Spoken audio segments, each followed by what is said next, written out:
It's been a really difficult time in the tech industry of late, and I want to talk to you about gratefulness. It is a powerful tool to navigate difficult times, layoffs, ambiguity, difficult economic circumstances. As one of the older of the kind of millennial generation that has been in the workforce for a while, this is another downturn cycle, and it's very frustrating to be here again during the post 9/11 kind of economic blip.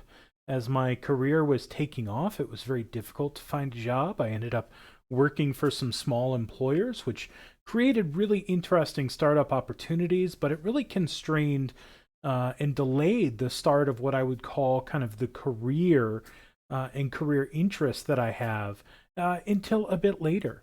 And then in 2008, a lot of that early career wealth was wiped away. And here we are in 2023 after one of the most extended positive periods in economic history, in some ways furthered by kind of one off circumstances and government stimulus.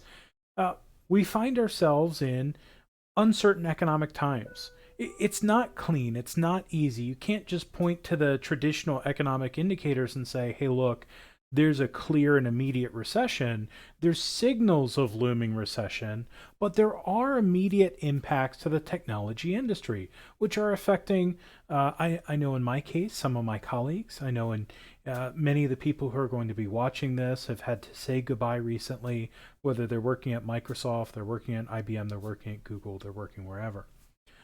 One of the things that I really fall back on, especially when combating ambiguity. And in some ways, I would almost rather have bad news versus ambiguity of, is something bad going to happen in the future? And that's a very common thing. In fact, study after study have created terms for that after documenting this dynamic. Ambiguity aversion, so not people just not dealing with ambiguity well, even if the outcome could be positive. And then there's ambiguity intolerance, where it just really is difficult. It actually impedes their ability to function sometimes. Immediately seeing ambiguity in the negative, and kind of acting in that mindset.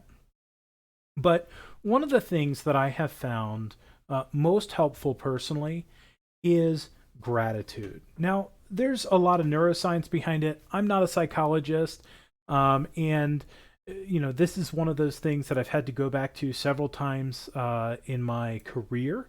At times, I've been, reminded by others. Especially, I'll call out somebody by the name of Britt Provost here, who has been a great influence and in a few kind of darker periods earlier in my career, reminded me to look for balance in the things that I'm engaged in, to control the things that I can, and to take joy in those things.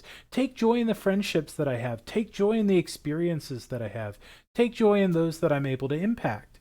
Now, when it comes to kind of the science and the brain, this isn't some sort of empty platitude. I'm not talking about empty spiritualism here where you just, I don't know, go to some mythical mountain or take a vacation that you can't afford. I am talking about taking small opportunities that you can throughout the day and reminding yourself of the things that are important that you still have access to, that you still have the ability to really appreciate in your life. And here's the interesting thing: your brain responds. This isn't an empty activity. It actually does give us, through kind of the neural circuitry of the brain, so to speak, uh, kind of a hint of reward through chemicals like dopamine. And sometimes we can even trigger serotonin by interacting with those ideas.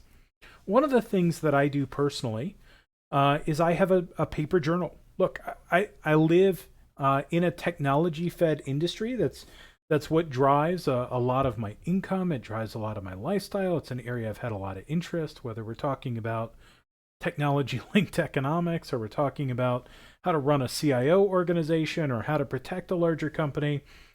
Technology is my life, right? I carry a couple of phones. I've got, gosh, 3 computers within reach right now because that's just what life looks like for me. But going back to the physical journal and organic things, for me is a very important touchstone in my life where I can sit and spend a few minutes intentionally saying, what do I have to be grateful about today? This is the end of a week where there have been a lot of business adjustments. There have been some colleagues I've had to say goodbye to. There have been some difficult discussions about the future, with colleagues, with teammates. But there's also been a lot of positive. There have been new opportunities to serve customers. There's a new opportunity on the horizon to meet face to face with some more customer executives that I haven't been able to meet with in the past and really put some focus into their problem. And so it gives me a new, interesting thing to go solve.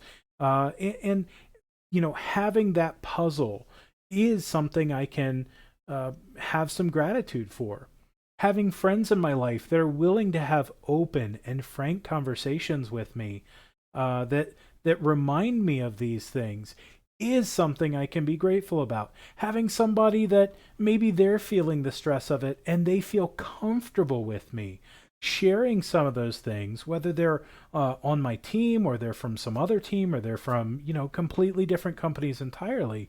The fact that I have those kinds of friends, that's another thing, another facet of my life that I can be grateful for.